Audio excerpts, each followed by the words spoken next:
আচ্ছা, দেখেন, আমাদের ইলেকট্রিক্যাল সার্কিট অ্যানালাইসিস এর জন্য আমরা প্রথম দিকে আমরা পড়ছিলাম ভোল্টেজ, কারেন্ট, রেজিস্ট্যান্স, এগুলো বলতে আসলে কি বোঝায়, এবং সার্কিটে ইলেকট্রিক্যাল নেটওয়ার্ক বলতে কি বোঝায়, তাদের কানেকশন গুলা কি, অ্যাক্টিভ এলিমেন্ট, প্যাসিভ এলিমেন্ট, এগুলো সম্পর্কে আমরা প্রিলিমিনারি আলোচনা গুলো করছিলাম।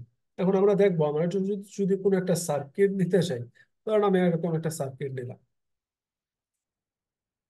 যে এখানে আমরা একটা একটা সার্কিট নিলাম, এখানে 10 ওহম রেজিস্ট্যান্স, এখানে 30 ভোল্টের একটা ভোল্টেজ সোর্স। তাহলে কারেন্ট ফ্লো কত হবে এটা আমরা সহজে বের করতে পারি। যে 30 ভোল্টের ভোল্টেজ সোর্সে যদি রেজিস্ট্যান্স একটাই পাইতেছে, তাহলে টোটাল ভোল্টেজটা এই জায়গায় ড্রপ হবে। তো এখানে কারেন্ট ফ্লোটা আমরা সহজে বের করে নিয়ে আসতে পারি। যদি এইখানে আরো কিছু এলিমেন্ট থাকতো, ধরেন যে এখানে আমি কিছু আরো এলিমেন্ট দিলাম, তাহলে এই ক্ষেত্রে কারেন্ট ফ্লো কিভাবে বের করব? তাহলে এখন আমাকে দেখা লাগবে এই যে রেজিস্ট্যান্স গুলো আছে, রেজিস্ট্যান্স গুলা টোটাল ইম্প্যাক্ট কত। টোটাল ইম্প্যাক্ট বলতে বোঝানো হইতেছে যে এইখানে যে 30 ভোল্টের ভোল্টেজ সোর্স, এখন তো সে শুধুমাত্র 10 ওহম রেজিস্ট্যান্সটাকে দেখতেছেন। সে দেখতেছে 10, 15, 10, 20 সবগুলাকেই দেখতেছে। তাহলে সবগুলা মিলে কতটুকু বাধা তাকে দিতে পারতেছে। কারণ রেজিস্ট্যান্স মানে তো কারেন্ট ফ্লোকে বাধা দিবে। কারেন্ট ফ্লোটাকে সে কতটুকু বাধা দিতেছে তার উপর ডিপেন্ড করবে এখানে সাপ্লাই কারেন্টটা কত হবে। কারণ 10 ওহম যতটুকু বাধা দিতে, এই সবগুলো মিলে কতটুকু বাধা দিবে এর উপর ডিপেন্ড করবে কারণ ফো কত। মানে এই সবগুলোকে মিলে যে বাধাটা দিবে, এই সবগুলো কি সেম ভাবে কানেক্টেড, কনফিগারেশন কি একই রকম। যেরকম ধরেন এই যে এইটা এইটা যেভাবে কানেক্টেড, এই দুইটা একই পথে কানেক্টেড। 20 ওহম এটাও একই পথে কানেক্টেড, কিন্তু এখানে যদি আমি দেখি কারেন্ট ফ্লো আসার পরে এইদিকে একটা রাস্তা পাই, এইদিকে একটা রাস্তা পাই, তাহলে কনফিগারেশনটা আসলে সেম না। যেরকম আপনি ধরেন যে আপনি এই পয়েন্ট থেকে, এই একটা পয়েন্ট থেকে এই পয়েন্টে যাবেন, যাইতে দেখলেন যে আহ, অনেকগুলো অবস্টাকল পাইতে পারেন, অনেকগুলো নদী পাইতে পারেন, রাস্তা ভাঙা পাইতে পারেন। আর আপনি করলেন কি, এই পথে যাওয়ার সময় আপনি দেখলেন এই জায়গায়, এই পয়েন্ট থেকে এই পয়েন্টে নদী আছে, একটা ব্রিজ আছে। এই পয়েন্ট থেকে এই পয়েন্টে আরেকটা ব্রিজ আছে। আর এইখানে দুইটা অবস্টাকল ছিল। আবার এরকম হইতে পারে আপনি এই জায়গায় যাওয়ার পরে আপনার ব্রিজ পাইছেন দুইটা, এদিকে একটা, এখানে একটা। এই পয়েন্টে আসবেন, আর এসে এদিকে যাবেন, তাহলে এইখানে আপনাকে যাইতে হলে, এই পয়েন্ট থেকে এই পথে যাইতে হলে আপনাকে দুইটা ব্রিজে পার হওয়া লাগবে। তো এটার ক্ষেত্রে আমার এরকম বাধ্যবাধকতা নাই। আমি এদিকেও যাইতে পারি, আমি এদিকেও যাইতে পারি, যে কোনো দিক দিয়ে গেলেই হয়। এটার ক্ষেত্রে আমার সেম। আমি যে সময় কারেন্ট ফ্লো হবে, সে এই পথে গেলে সে সবগুলা পার হয়ে এখানে আসা লাগবে। এই যে এই পথে গেলে সে সবগুলো রেজিস্ট্যান্স পার হয়ে এই নেগেটিভ আসা লাগবে। তো এইদিকে যদি যায়, একটা রেজিস্ট্যান্স পার হয়ে আসলেই হবে। তাহলে কনফিগারেশন গুলা এইগুলা সবগুলাই সেম না। এদিকে যেরকম ইম্প্যাক্ট হবে, এটার ক্ষেত্রে সেম ইম্প্যাক্ট হবে না। এগুলার ক্ষেত্রে সেম ইম্প্যাক্ট হবে না। তাহলে এই ইম্প্যাক্টের উপর ডিপেন্ড করে, বা এইগুলা কিভাবে কানেক্টেড তার উপর ডিপেন্ড করে, আমরা এই কনফিগারেশন গুলাকে বলি একটা, ওকে বলি সিরিজ কনফিগারেশনে কানেক্টেড, আর একটাকে আমরা বলি প্যারালাল কনফিগারেশনে কানেক্টেড।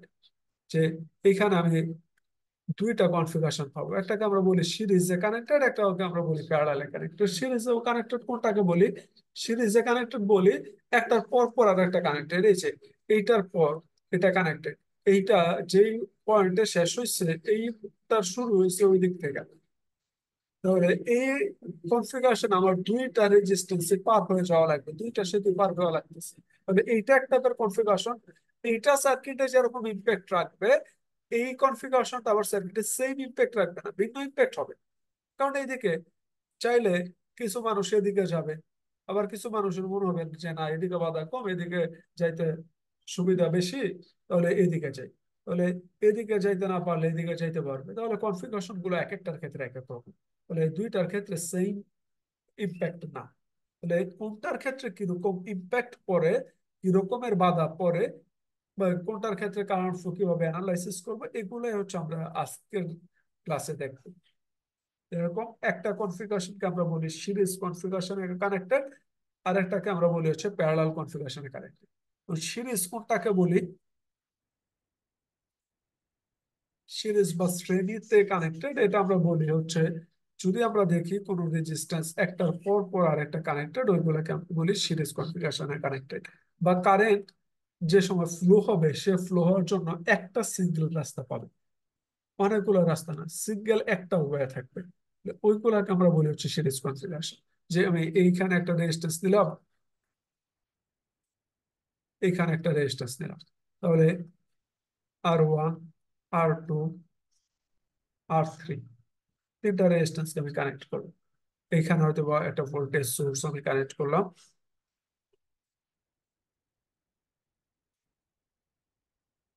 তো আমি যেটা পাবো ভোল্টেজ সোর্স থেকে কারেন্ট ফ্লো হওয়ার সময়, সে এই দিক থেকে যদি পজিটিভ থেকে নেগেটিভে যাইতে হয়, সে তিনটাকে পার হওয়া লাগবে। R1 কে পার হইতে হবে, R2 কে পার হইতে হবে, R3 কে পার হইতে হবে।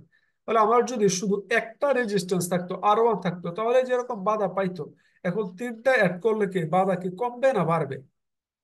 কারণ আমি শুধু একটাই, এটা 10 ওহমের একটা রেজিস্ট্যান্স দিলাম, এদিকে 5, এদিকে দিলাম 15। তাহলে এটা যদি এরকম হইতো শুধুমাত্র 10টাই কানেক্টেড, তাহলে যেরকমের বাধা পাইতো, এখন তিনটা অ্যাড করার পরে কি বাধার পরিমাণ বাড়বে না কমবে? অবশ্যই বাড়বে। কেন বাড়বে?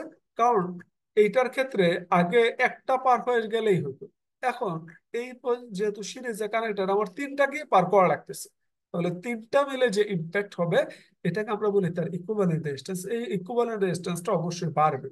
আমি এটার পরিবর্তে একটা রেজিস্ট্যান্স বসালে যে বাধা হওয়ার কথা, ওটাকে আমরা বলি তার ইকুইভ্যালেন্ট রেজিস্ট্যান্স। ইকুইভ্যালেন্ট বলতে সমতুল্য বাধা। তো সমতুল্য বাধাটা কত হবে? এই তিনটা বাড়বে বুঝলাম, এদেরটাকে যোগ করলো বাড়ে, বিয়োগ করলো, গুণ করলো বাড়ে, আমি যদি মাল্টিপ্লাই করি তাহলেও বাড়বে। কতটুকু বাড়বে? 1 গুণ, 2 গুণ, 3 গুণ, না 5 গুণ, কতটুকু বাড়বে? তাহলে এইটা বোঝার জন্য আমরা একটু হিসাব করি যে আমার সাপ্লাই ভোল্টেজটা ধরলাম যে আমি 30 ভোল্ট, 30 ভোল্ট, এইটা ড্রপ হবে কোন জায়গায়? এইখানে এইটা পার হওয়ার সময়, প্রথম রেজিস্ট্যান্স পার হওয়ার সময় সে কিছুটা ড্রপ হবে। এখান থেকে এখানে যাওয়ার সময় একটা রেজিস্ট্যান্স যেহেতু পার হবে, সে কিছুটা ভোল্টেজ ড্রপ করবে। এই জায়গা থেকে এই জায়গায় যাওয়ার সময় আরো কিছুটা ড্রপ করবে, এই জায়গা থেকে এই জায়গায় যাওয়ার সময় বাকিটা ড্রপ করবে। তাহলে আমি সাপ্লাই ভোল্টেজটাকে যদি ধরি বি পরিমাণ ভোল্টেজ ড্রপ, তাহলে এই জায়গায় ভোল্টেজ ড্রপ হবে কত? B1। এই জায়গার ভোল্টেজ ড্রপটা ধরলাম B2। এই জায়গার ভোল্টেজ ড্রপটা ধরলাম V3। তাহলে আমি পাবো সাপ্লাই ভোল্টেজ যতটুকু 30 ভোল্ট, এই তিনটা ভোল্টেজ ড্রপ যদি আমি যোগ করি, যোগফলটাও আসবে 30 ভোল্ট। তাহলে আমি এখান থেকে বলতে পারি V ইকুয়াল টু আসবে B1 plus B2 plus V3। যেহেতু এগুলো সবগুলোই সিরিজে কানেক্টেড, তাহলে এগুলো কারেন্ট ফ্লো গুলো অবশ্যই সেম। তাহলে এখানে কারেন্ট ফ্লো যদি আমি আই ধরি, এটার কারেন্ট ফ্লো অবশ্যই আই হবে, এটার কারেন্ট ফ্লো আই হবে। কারেন্ট ফ্লো তো ভিন্ন হওয়ার সুযোগ নেই। তাহলে সবগুলা কারেন্ট ফ্লো সেমই হবে। কেন সেম হবে? কারণ সার্কিটে এই ভোল্টেজ সোর্স যে সময় সে কারেন্ট সাপ্লাই করবে, সে দেখবে বাধা কতটুকু আছে, এর উপর ডিপেন্ড করে টোটাল পথে কারেন্ট ফ্লো হবে। এরকম না যে এইখানে বাধা একটু বেশি আছে, এখানে কারেন্ট ফ্লো অনেক বেশি দিয়ে দিলাম, কম দিয়ে দিলাম, এখানে বাধা কম, কারেন্ট ফ্লো আর একটু বাড়াই দিলাম। তাহলে একই পথে কারেন্ট ফ্লো ভিন্ন ভিন্ন হইতে পারতেছে না, একই রকম হবে এটা। তাহলে এই তাহলে এইখানে আমার কারেন্ট ফ্লো গুলা সেম আসবে। তাহলে কারেন্ট ফ্লো সেম আসলে আমি যদি এখানে বলি ভোল্টেজ ড্রপ বি ওয়ান সমান কত, আমরা ওহমস লতে জানি V is equal two IR. তাহলে B1 সমান হবে R1 রেজিস্ট্যান্স এর কারেন্ট ফ্লো ইনটু রেজিস্ট্যান্স, তাহলে IR1। এখানে আসবে V2 is equal two IR2, এখানে আসবে B3 is equal two IR3। এখান থেকে আমরা পাবো IR1 plus IR2 plus IR3। আর এই সাপ্লাই ভোল্টেজটা হচ্ছে আমার এই ভোল্টেজটা। এটাকে এইটার পরিবর্তে, তিনটার পরিবর্তে আমরা চাইতেছি ইকুইভ্যালেন্ট একটা বসাইতে, এইটা, যাতে সার্কিটে কোনো টোটাল ইম্প্যাক্ট সেম থাকে। এইখানে সাপ্লাই ভোল্টেজ যা, এখানেও সাপ্লাই ভোল্টেজ ওইটাই, আমরা সমতুল্য। এইটা যেরকম একটা সার্কিট, এইটার সমান একটা সার্কিট এখানে রাখতেছি, শুধুমাত্র আমরা করতেছি তিনটার পরিবর্তে একটা রেজিস্ট্যান্স নিয়ে আসতেছি। তাহলে এখানে ভোল্টেজ ড্রপ 30 ভোল্ট, এই জায়গায় ভোল্টেজ ড্রপ হবে 30 ভোল্ট বি। এখানে কারেন্ট ফ্লো, আমরা ইম্প্যাক্ট তো ভিন্ন করতে চাইতেছি না, কারেন্ট ফ্লো সেমই থাকবে। তাহলে এইখানে কারেন্ট ফ্লো যা হবে এটার কারেন্ট ফ্লো সেম হবে। তাহলে এখানে আমরা বিটা পাবো হচ্ছে ভিজুয়ালটা আসবে IR ইকুইভ্যালেন্ট। তাহলে এখানে বলতে পারি IR ইকুইভ্যালেন্ট। তাহলে এখানে আই যেহেতু সেম, তাহলে আর ইকুইভ্যালেন্ট ইজ ইকুয়াল টু আসবে R1 plus R2 plus R3। তাহলে এইখানে রেজিস্ট্যান্স গুলাকে যদি আমরা সিরিজে কানেক্ট করি, তাহলে তাদের টোটাল ইকুইভ্যালেন্ট রেজিস্ট্যান্স বা টোটাল সার্কিটে ইম্প্যাক্ট হচ্ছে, তাদের রেজিস্ট্যান্সের ভ্যালু বাড়বে। কি হারে বাড়বে? যেগুলো সিরিজে কানেক্টেড করা হবে তার ইকুইভ্যালেন্ট হবে সবগুলোর যোগফলের সমান। তাহলে এইখানে ইকুইভ্যালেন্ট রেজিস্ট্যান্স পাবো যতগুলো রেজিস্ট্যান্স সিরিজে কানেক্টেড তাদের যোগফলের সমান, সামেশন অফ আর। এবং এই ক্ষেত্রে তাদের কারেন্ট ফ্লো সেম থাকবে, I will be same।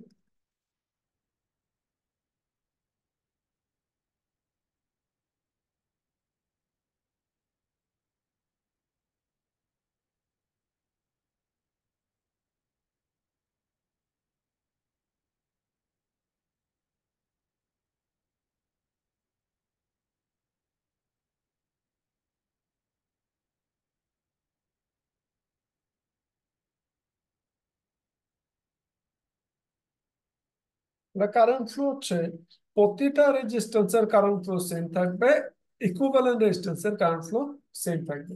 তাহলে আমি যতগুলো রেজিস্ট্যান্স সিরিজে কানেক্টেড হবে না কেন, সবগুলা রেজিস্ট্যান্সের ভ্যালু, রেজিস্ট্যান্স নিয়ে যদি আমি সিরিজে কানেক্ট করি, তাহলে টোটাল সার্কিটে সে বাধার পরিমাণকে বাড়াবে। কি হারে বাড়াবে? যোগানুপাতিক হারে বাড়াবে। সবগুলাকে যোগ করলে, সামেশন করলে যা আসবে ওই রকম বাড়বে। এই রেজিস্ট্যান্স কে আমি সিরিজে কানেক্ট করবো, করা মানে হচ্ছে আমি ধরেন যে কোনো একটা, আইস মিলে না।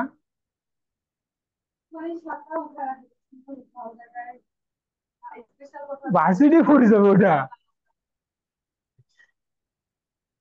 এমন জায়গায় বিয়া হয়ে গেলাম, নাই কোনো সবার বলে বিয়া হয়েছে।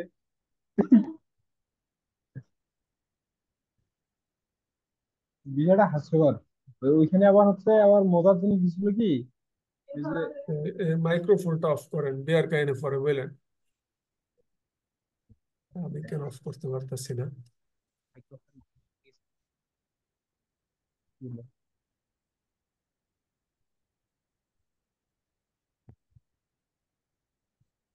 ইসলাম।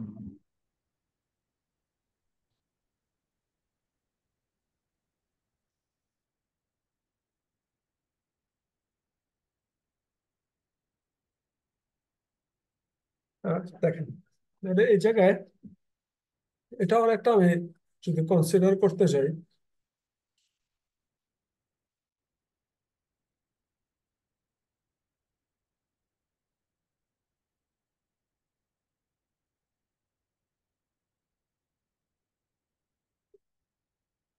যদি আমরা কোনো অ্যানালজি দিয়ে বুঝাইতে চাই, ধরেন যে আপনি একটা পাইপে পানির ফ্লো করাবেন, এইদিকে পানির ফ্লো হইতেছে, তাহলে আপনি করলেন কি, এই জায়গায় একটা বাধা দেবেন। তাহলে এই জায়গায় বাধা পাইলে কারেন্ট কিছুটা এইদিকে, পানির কিছুটা কম আসবে, এইদিকে আবার পানি যা ছিল, বাধা পাওয়ার পর অবশ্যই সে বাধা পাওয়ার পরে কিছুটা কম আসবে।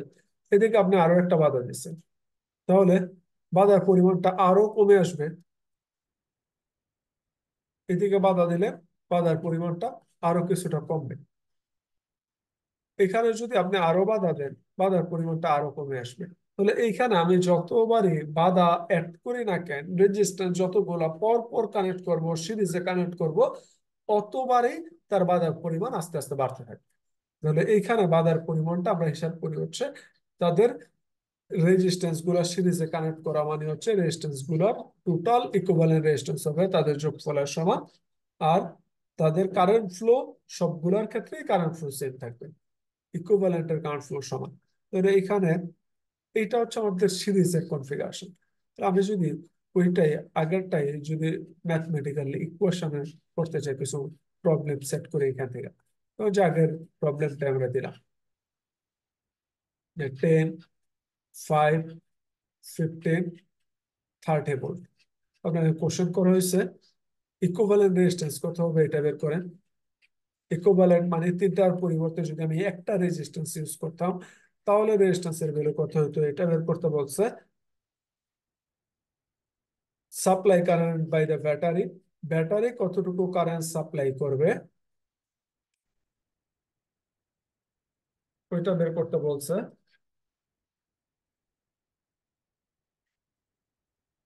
তার মানে হচ্ছে আমি যদি এই রেজিস্ট্যান্স গুলার এই যে ভোল্টেজ সোর্সটা আছে 30 ভোল্টের ভোল্টেজ সোর্সে কতটুকু কারেন্ট প্রডিউস করবে এটা বের করতে বলছে, আর বের করতে বলছে ধরেন প্রতিটার কারেন্ট ফ্লো কত।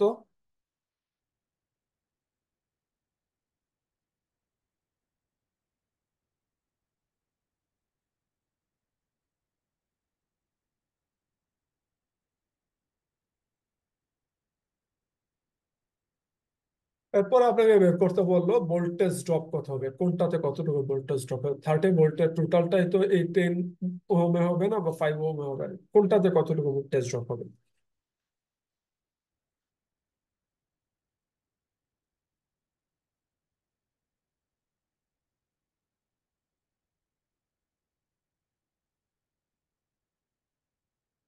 হ্যাঁ বলেন। আমি যদি ইকুইভ্যালেন্ট রেজিস্ট্যান্স বের করি আমি দেখবো কি এগুলা কি সিরিজে কানেক্টেড না প্যারালালে কানেক্টেড। তাহলে বলেন 10, 5, 15 এগুলা কিভাবে কানেক্টেড, সিরিজে না প্যারালালে। অবশ্যই সিরিজে, যেহেতু পরপর কানেক্টেড, এখানে কারেন্ট ডিভাইড হওয়ার সুযোগ নাই। টেনের 10-এ যে পরিমাণ কারেন্ট ফ্লো হবে 5-এ সেম পরিমাণ কারেন্ট ফ্লো হবে, এখানে কারেন্ট ডিভাইড হওয়ার সুযোগ নেই, তাহলে এগুলো সিরিজে কানেক্টেড। তাহলে ইকুইভ্যালেন্ট কত আসবে।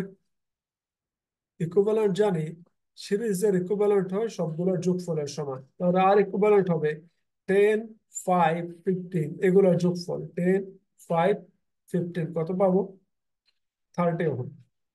তাহলে এইটার পরিবর্তে আমি ইকুইভ্যালেন্ট সার্কিট আঁকলে ইকুইভ্যালেন্ট সার্কিট আসবে, আর ইকুইভ্যালেন্ট আসবে হচ্ছে 30 ওহম, এর সাথে একটা ভোল্টেজ সোর্স। তাহলে এটা হচ্ছে আমার সার্কিট, সিম্পলিফাইড সার্কিট। এরপরে আপনাকে বের করতে বলছে কি supply current by the battery. তাহলে কারেন্ট কতটুকু সাপ্লাই করবে, ব্যাটারি কতটুকু কারেন্ট সাপ্লাই করবে, এই পথে কতটুকু যাবে। এই পথে দেখবে টোটাল রেজিস্ট্যান্স যদি 30 ওহম হয়, 30 ওহমের অ্যাক্রসে ভোল্টেজ ড্রপ হচ্ছে 30 ভোল্ট, তাহলে কারেন্ট সাপ্লাই কত হবে আমরা জানি। এখানে 30 ভোল্ট যদি ড্রপ হয় তাহলে কারেন্ট ফ্লো হবে I is equal to V by R. V হচ্ছে টোটাল ভোল্টেজ, আর আর হচ্ছে আর ইকুইভ্যালেন্ট। তাহলে এখান থেকে আসবে 30 ডিভাইডেড বাই 30 বা 1 এম্পিয়ার। এরপর আপনাকে বের করতে বলছে current flow through each resistance, প্রতিটা রেজিস্ট্যান্সে কারেন্ট ফ্লো কত।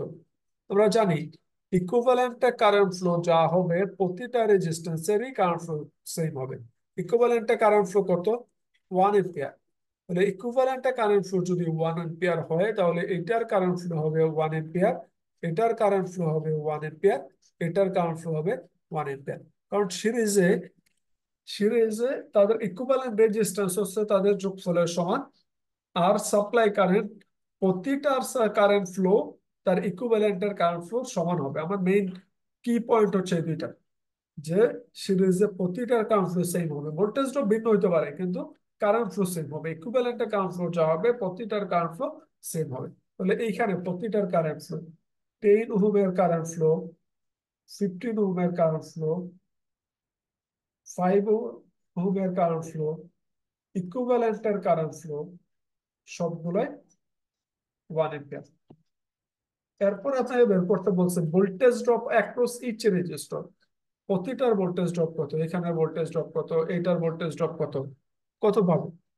যে আমি যদি 10 ওহমের ভোল্টেজ ড্রপ বের করতে চাই, 10 ওহমে আমরা জানি V is equal two IR, voltage drop বের করব ওই রেজিস্ট্যান্সের কারেন্ট ফ্লো হবে ওইটারই রেজিস্ট্যান্স হবে। তাহলে 10 ওহমের অ্যাক্রসে ভোল্টেজ ড্রপ হবে, voltage drop of 10 ohm is equal two আসবে আই অফ 10 ওহম ইন্টু আর, যেটা I অফ 10 হচ্ছে 1, আর হচ্ছে 10, তাহলে আসবে 10 ভোল্ট।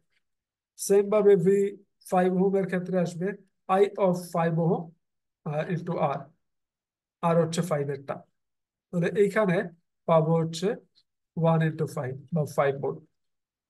এখানে 15 ওহমের ক্ষেত্রে পাবো হচ্ছে আই হবে 15-এর, আরও হবে 15-এর, 1 ইন্টু 15 আসবে হচ্ছে 15 ভোল্ট। তাহলে এই রেজিস্ট্যান্স গুলা সিরিজে কানেক্টেড কিনা এইটা কিভাবে বুঝবো, এটা বোঝার উপায় হচ্ছে রেজিস্ট্যান্স গুলো একটার পর পর আরেকটা কানেক্টেড থাকবে, এন্ড টু এন্ড কানেক্টেড থাকবে। বা আমি বলতে পারি কারেন্ট ফ্লো হওয়ার জন্য একটা সিঙ্গেল রাস্তা থাকবে, কারেন্ট ডিভাইড হওয়ার সুযোগ পাবে না, প্রতিটাতেই কারেন্ট ফ্লো সেম হবে, কারেন্ট ভাগ হওয়ার সুযোগ পাবে না। এরপরে আসেন প্যারালালের ক্ষেত্রে কিরকম হয়। আমরা রেজিস্ট্যান্স গুলাকে যদি প্যারালালি কানেক্ট করি,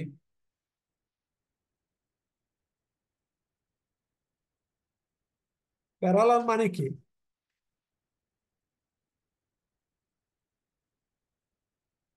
হ্যালো,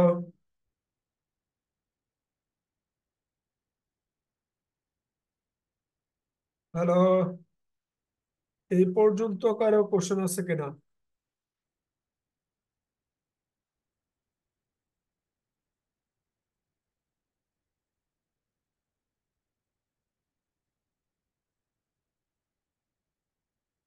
এই পর্যন্ত কারো কোশ্চেন আছে কিনা?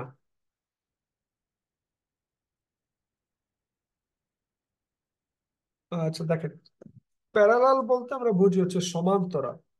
সমান্তরাল, অথবা আপনারা ওই সমান্তরাল দেখা পড়ছেন, যেগুলোর ক্ষেত্রে আমরা সমান্তরাল বলতাম হচ্ছে এইভাবে, যে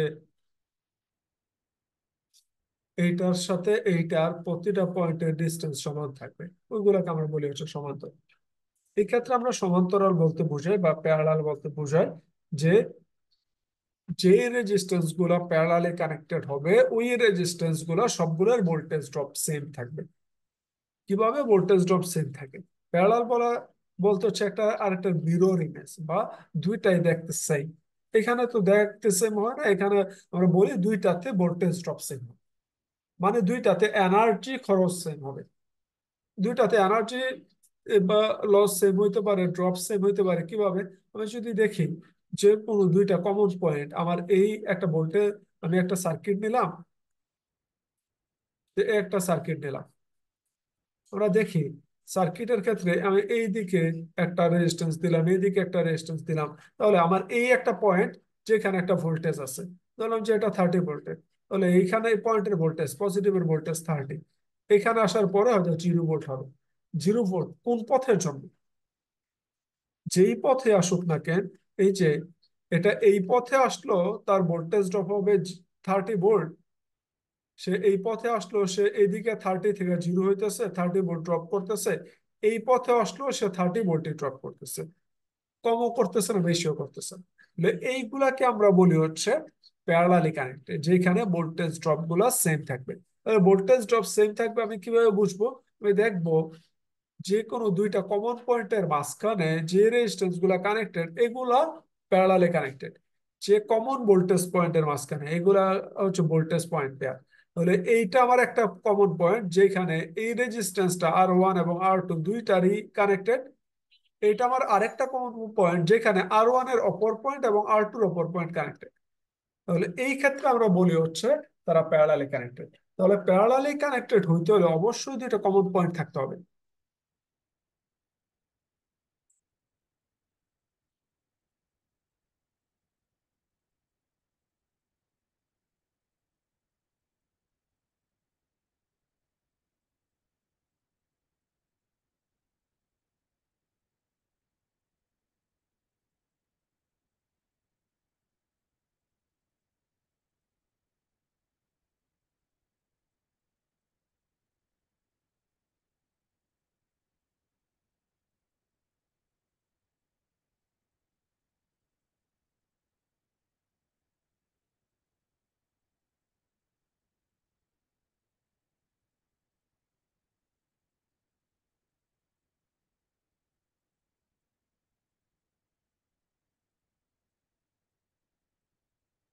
মানে যে সময় আমি দেখবো রেজিস্ট্যান্স গুলা দুইটা কমন পয়েন্টের মাঝখানে কানেক্টেড আছে, তাহলে এগুলোকে আমরা বলি হচ্ছে প্যারালালি কানেক্টেড। তাহলে এখানে অবশ্যই কমন পয়েন্ট থাকতে হবে। আমি ধরলাম এটা আমার একটা রেজিস্ট্যান্স, এটা আমার একটা রেজিস্ট্যান্স, এখানে একটা রেজিস্ট্যান্স, এই তিনটা আমার রেজিস্ট্যান্স। তাহলে এইখানে এগুলাকে আমি প্যারালালি বলতে পারি। প্যারালালি বলতে পারি কিভাবে? কারণ এই তিনটাই দুইটা কমন পয়েন্ট আছে। এই যে এটা আমার একটা কমন পয়েন্ট, যেখানে এই R1 connected, R2 connected, R3 connected. এটা আমার একটা কমন পয়েন্ট, যেখানে R1 এর অপর পয়েন্ট কানেক্টেড, R2 এর অপর পয়েন্ট কানেক্টেড, R3 এর অপর পয়েন্ট কানেক্টেড। তাহলে এই তিনটাকে আমি বলতে পারি parallel connected. R1 parallel R2 parallel R3। ধরেন আমি সেম কাজটাই করলাম।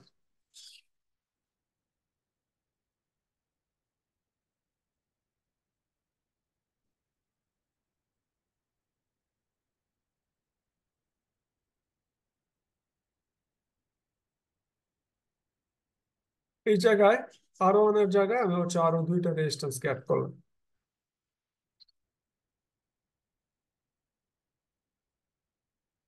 R4, R5। তাহলে এই যে R2, R3, R4, R5 এগুলাকে কি আমি প্যারালালি কানেক্টেড বলতে পারি কিনা? এগুলাকে যদি আমি প্যারালালি কানেক্টেড বলতে যাই তাহলে আমার দেখানো লাগবে যে দুইটা কমন পয়েন্টের মাঝখানে এগুলা কানেক্টেড। যেরকম আমি R2 আর R3 এর ক্ষেত্রে বলতে পারি এটা একটা কমন পয়েন্ট, এটা একটা কমন পয়েন্ট, যে কমন পয়েন্টের মাঝখানে R2 R3 কানেক্টেড, অবশ্যই এই দুইটা প্যারালালি কানেক্টেড। এগুলার সাথে R4 কি প্যারালালি কানেক্টেড? R4 এর ক্ষেত্রে যদি আমি দেখি, R4 এর ক্ষেত্রে আমি পাবো R4 এর একটা পয়েন্ট, যে এই পয়েন্টটা ও বাকিগুলোর কমন পয়েন্টের সাথে কানেক্টেড, কিন্তু আর একটা পয়েন্ট হচ্ছে এই জায়গায়। এই পয়েন্ট আর এই পয়েন্ট দুইটা কি একই পয়েন্ট? এই দুইটা যদি আমি দেখি এই দুইটা ভিন্ন পয়েন্ট, কারণ এর মাঝখানে আরো একটা রেজিস্ট্যান্স আছে R5। তাহলে এই দুইটা একই পয়েন্ট না। তাহলে আমি বলতে পারি না R4টা এটার সাথে প্যারালালি কানেক্টেড, এটা আমি বলতে পারি না। আমি কি R5টা বলতে পারি? R5 এর ক্ষেত্রে সেম, এইটা একটা কমন পয়েন্ট। আর একটা পয়েন্ট হচ্ছে এই জায়গায় R5 এর, এটা কোনোভাবে এই পয়েন্ট না। তাহলে যেহেতু এই পয়েন্ট না, দুইটা কমন পয়েন্টের মাঝখানে সে কানেক্টেড না, তাহলে R5টাকেও আমি প্যারালালি বলতে পারি না। তাহলে প্যারালালি হচ্ছে আমার এই দুইটা। আমি এই দুইটাকে সিরিজে বলতে পারি, কারণ কারেন্ট ডিভাইড হওয়ার সুযোগ নেই। তাহলে এই দুইটাকে আমি সিরিজে বলতে পারি যে R4 R5 তারা সিরিজে কানেক্টেড। কেন সিরিজে কানেক্টেড? কারণ এইখানে কারেন্ট যেটা R4 যাবে এটা তো সেম কারেন্ট যাবে, কারণ কারেন্ট ডিভাইড হওয়ার সুযোগ পাবে না। যতক্ষণ পর্যন্ত না কারেন্ট ডিভাইড হওয়ার সুযোগ পাবে অতক্ষণ পর্যন্ত সে সিরিজে কানেক্টেড। তাহলে R4 R5 সিরিজে কানেক্টেড হবে, ওইটার ইকুইভ্যালেন্টের সাথে হয়তো বা বাকিগুলো প্যারালালি থাকবে। তাহলে প্যারালালের কনসেপ্টটা ক্লিয়ার কিনা, কোন ক্ষেত্রে আমরা প্যারালালি বলতে পারি, এটা ক্লিয়ার কিনা? জি স্যার, ক্লিয়ার। তাহলে আমি ধরি এটার সার্কিটে ইম্প্যাক্ট কিরকম, এটা আমি এখন দেখতে চাইতেছি। যে সার্কিটে যদি এরকম তিনটা রেজিস্ট্যান্স প্যারালালি কানেক্টেড থাকে, তাহলে সার্কিটে তার কারেন্ট ফ্লো কিরকম হবে, তার বাধার পরিমাণ কি বাড়বে না কমবে, এগুলো নিয়ে আমরা একটু অ্যানালাইসিস করবো, কারণ আমাদের কাজই অ্যানালাইসিস করাতে যাওয়া।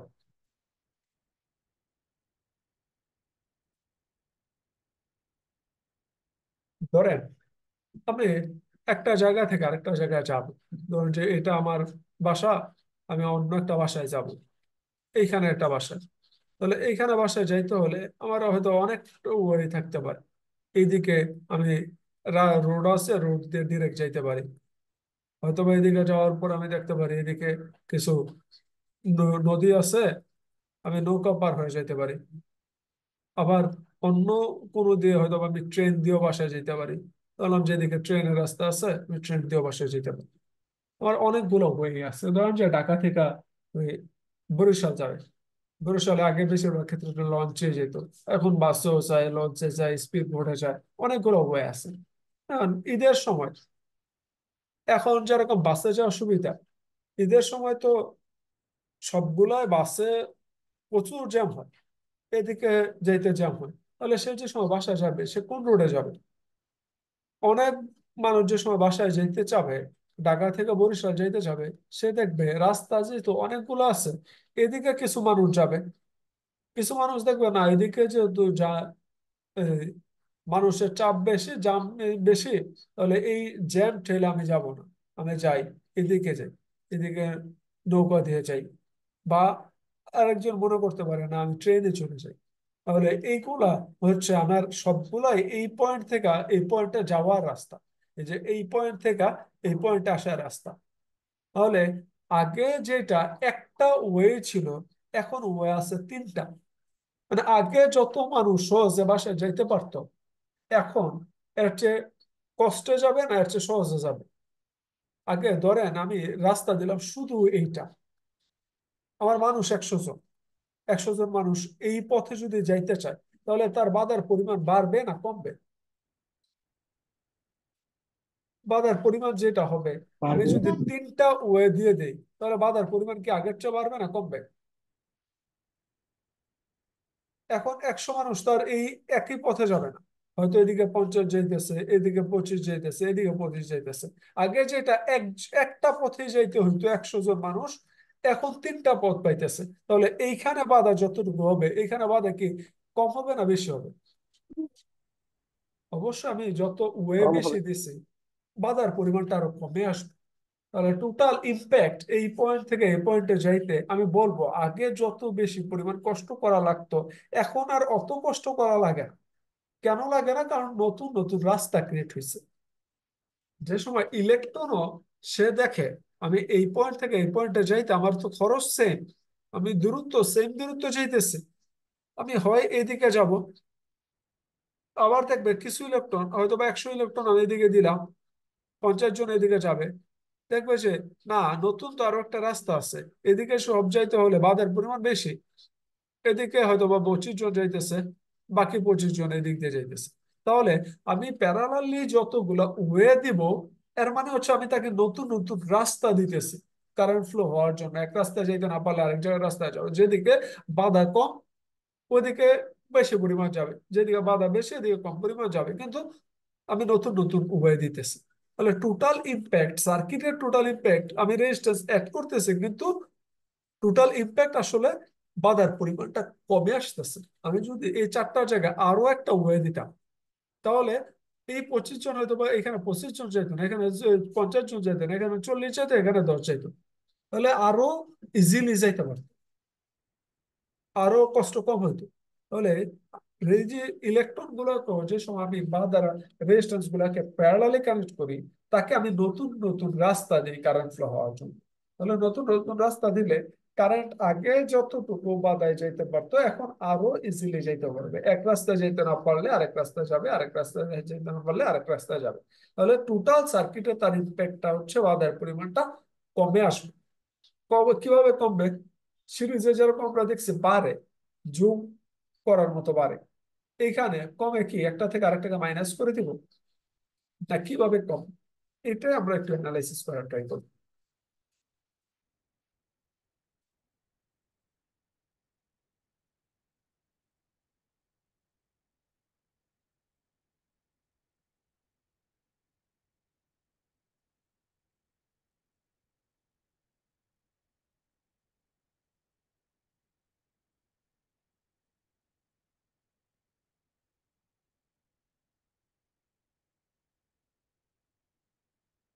আমাদের টার্গেট হচ্ছে এটার পরিবর্তে তার ইকুইভ্যালেন্ট যদি বসায়, ইকুইভ্যালেন্ট হবে এই তিনটার পরিবর্তে একটা রেজিস্ট্যান্স নিয়ে আসবো, কিন্তু সার্কিটের টোটাল ইম্প্যাক্ট সেম থাকবে। এটা হচ্ছে আমার ভি, এটা হচ্ছে বি, এদিকে যে সময় আর ইকুইভ্যালেন্ট, এখানে বি পরিমাণ ভোল্টেজ সাপ্লাই হবে, এখানে কারেন্ট ফ্লো হবে আই পরিমাণ, এখানেও কারেন্ট ফ্লো হবে আই পরিমাণ।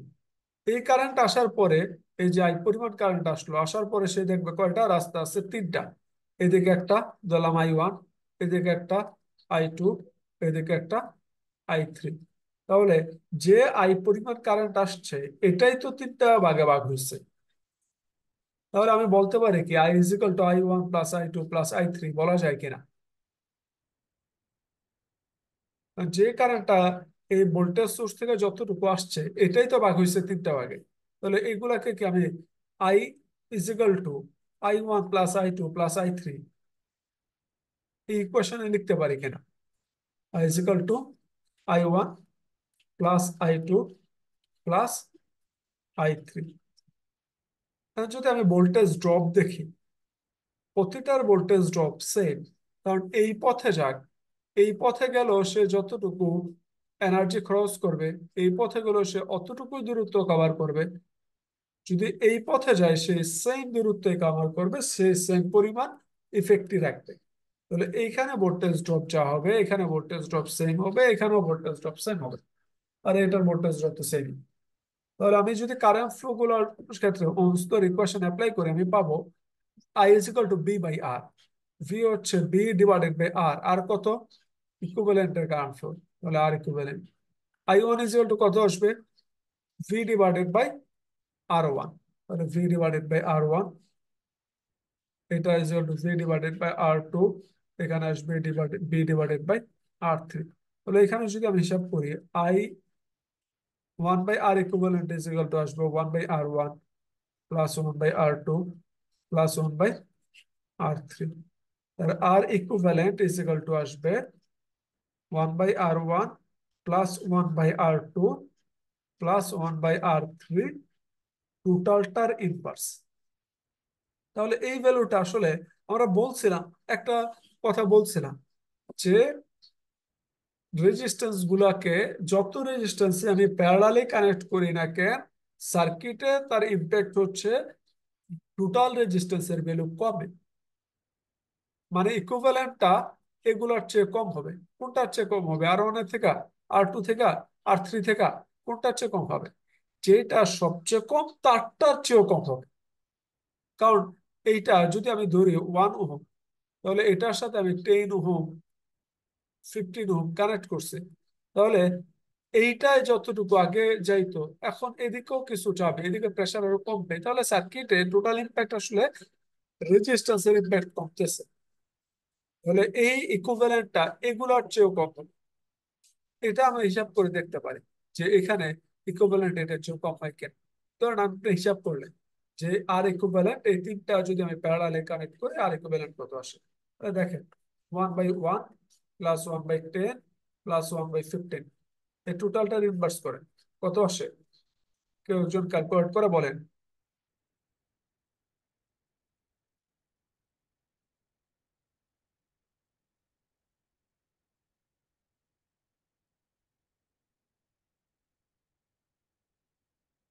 ছিল 1/1 প্লাস 1/10 প্লাস 1/15, এই টোটালটার ইনভার্স পাবেন হচ্ছে 0.86, 0.86 ওহম। তাহলে দেখেন, যেই রেজিস্ট্যান্সের ভ্যালু প্যারালালি কানেক্টেডের মধ্যে যেটা সবচেয়ে কম ইকুইভ্যালেন্ট রেজিস্ট্যান্স হয় তার চেয়েও কম, সবসময় এটাই হবে। ইকুইভ্যালেন্ট রেজিস্ট্যান্স হবে যেই রেজিস্ট্যান্সের ভ্যালুটা সবচেয়ে কম, ইকুইভ্যালেন্ট রেজিস্ট্যান্স হবে তার চেয়ে কম। তাহলে এইখান থেকে আমাদের সিরিজের ক্ষেত্রে যেরকম আমরা দুইটা নোট ছিলাম, সিরিজে কানেক্টেড রেজিস্ট্যান্স গুলার ইকুইভ্যালেন্ট রেজিস্ট্যান্স হবে তাদের যোগফলের সমান।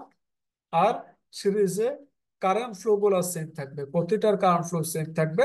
এই ক্ষেত্রে প্যারালালের ক্ষেত্রে আমাদের দুইটা নোট হচ্ছে, একটা ইকুইভ্যালেন্ট রেজিস্ট্যান্স কিভাবে বের করবে, ইকুইভ্যালেন্ট রেজিস্ট্যান্স হবে ইনভার্সলি যোগ করে, যেগুলো প্যারালালি কানেক্টেড ওইগুলো ইনভার্সলি যোগ করে আবার ইনভার্স করতে হবে। আর এইগুলোর ক্ষেত্রে ভি সেম থাকবে, ভোল্টেজ ড্রপ সেম থাকবে। ভোল্টেজ ড্রপ, প্রতিটার ভোল্টেজ ড্রপ ইকুইভ্যালেন্টের ভোল্টেজ ড্রপের সমান হবে। এই দুইটা নোট আমাদের নেওয়া লাগবে। এই পর্যন্ত কারো কোশ্চেন আছে কেন?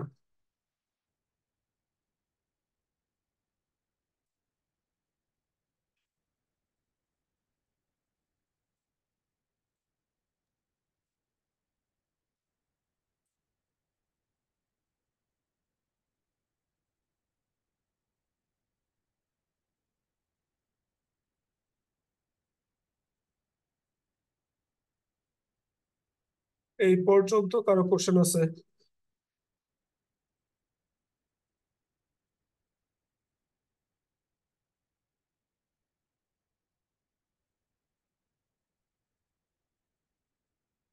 আগে যেটা করছিলাম সিরিজের ক্ষেত্রে, এখন আমরা শুধুমাত্র রেজিস্ট্যান্স গুলোকে প্যারালালি কানেক্ট করে সেম একটা প্রবলেম সলভ করবো। 10, 20, 30 ওহম। এখানেও আমরা কয়েকটা কোশ্চেন, আগের কোশ্চেন গুলাই দিব, যে এখানে টোটাল ইকুইভ্যালেন্ট রেজিস্ট্যান্স কত হবে এটা বের করতে বলা আছে। আপনাকে বের করতে বললো ইকুইভ্যালেন্ট রেজিস্ট্যান্স,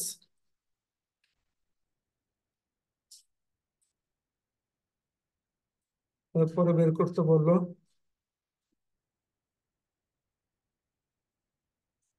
ব্যাটারি কতটুকু কারেন্ট সাপ্লাই করবে।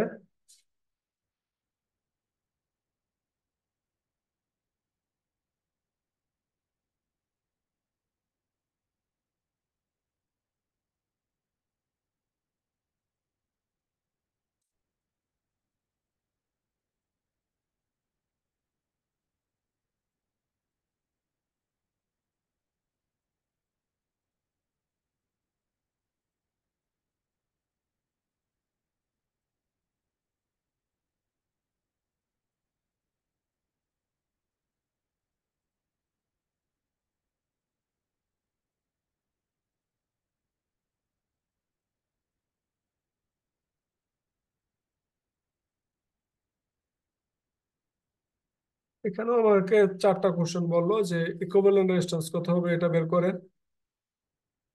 ব্যাটারি কতটুকু কারেন্ট সাপ্লাই করবে এটা বের করতে বলছে, voltage drop across each resistor, প্রতিটা রেজিস্ট্যান্সে ভোল্টেজ ড্রপ কত হবে, আর current supply through each resistor, প্রতিটা রেজিস্ট্যান্সে কারেন্ট ফ্লো কত হবে। তাহলে এটা যদি আমি বের করতে চাই, ইকুইভ্যালেন্ট রেজিস্ট্যান্স মানে হচ্ছে এই তিনটার পরিবর্তে একটা রেজিস্ট্যান্স বসালে তার ভ্যালু কত হওয়া উচিত। তাহলে ইকুইভ্যালেন্ট রেজিস্ট্যান্স আমরা কিভাবে বের করছি, যেহেতু এই তিনটা প্যারালালি কানেক্টেড, এই দুই কমন পয়েন্টের মাঝখানে রেজিস্ট্যান্স গুলো কানেক্টেড, তাহলে এগুলো প্যারালালি কানেক্টেড, প্যারালালি কানেক্টেড হলে তার ইকুইভ্যালেন্ট রেজিস্ট্যান্স আসে, আর ইকুইভ্যালেন্ট হবে 1/R1 plus 1/R2 plus 1/R3 আর ইনভার্স, 1/10 প্লাস 1/20 প্লাস 1/30 এর ইনভার্স। তাহলে এই ভ্যালু কত আসে, ইকুইভ্যালেন্ট কত হবে, 10 এর ইনভার্স, 20 ইনভার্স, 30 ইনভার্স, টোটালটার ইনভার্স। এই ভ্যালু আসবে হচ্ছে 5.45 ওহম। মানে এইখানে সবচেয়ে কম ছিল 10, তার চেয়েও কম হবে ইকুইভ্যালেন্ট রেজিস্ট্যান্স। এরপরে বলছে supply current by the battery, battery কতটুকু কারেন্ট সাপ্লাই করবে। তাহলে সাপ্লাই কারেন্ট কত হবে, যে এখানে আই কত আসবে, সে দেখতেছে টোটাল ভোল্টেজ হচ্ছে 30 ভোল্ট, রেজিস্ট্যান্স হচ্ছে 4.45, তাহলে current flow I is equal to জানি V by R, V divided by R equivalent. মানে বি হচ্ছে 30, আর ইকুইভ্যালেন্ট হচ্ছে 4.45, তাহলে কত আসবে, 30 ডিভাইডেড বাই 5.45, 5.55 এম্পিয়ার। 3 নম্বরে বলছে কি, find the voltage drop across each resistor, প্রতিটা রেজিস্ট্যান্সে ভোল্টেজ ড্রপ কত হবে। আমরা জানি প্যারালালে কানেক্টেড মানে তার ভোল্টেজ ড্রপ সেম, ইকুইভ্যালেন্টে ভোল্টেজ ড্রপ যা হবে প্রতিটার ভোল্টেজ ড্রপ সেম হবে। ইকুইভ্যালেন্টে ভোল্টেজ ড্রপ যদি 30 হয়, এটার ভোল্টেজ ড্রপ হবে 30, এটাতেও ভোল্টেজ ড্রপ হবে 30, এখানেও ভোল্টেজ ড্রপ হবে 30, তাহলে প্রতিটার voltage drop 30 volt. V 10 ohm equal to হবে বি 20 ওহম ইজিক্যাল টু হবে V 30 ohm equal to V R equivalent equal to 30 volt, তাহলে প্রতিটা ভোল্টেজ ড্রপ 30।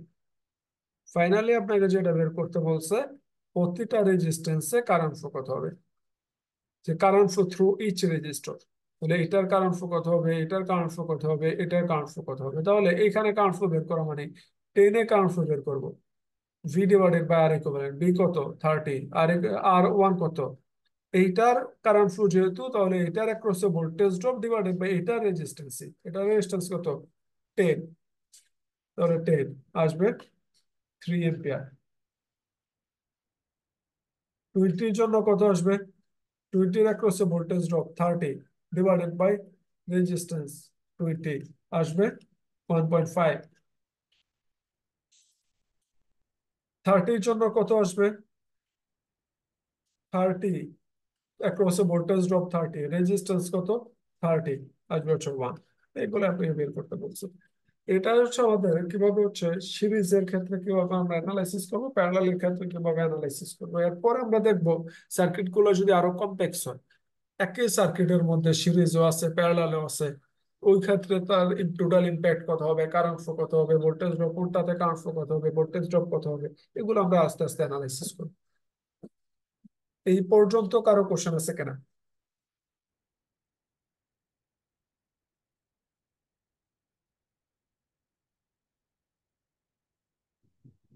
No, sir.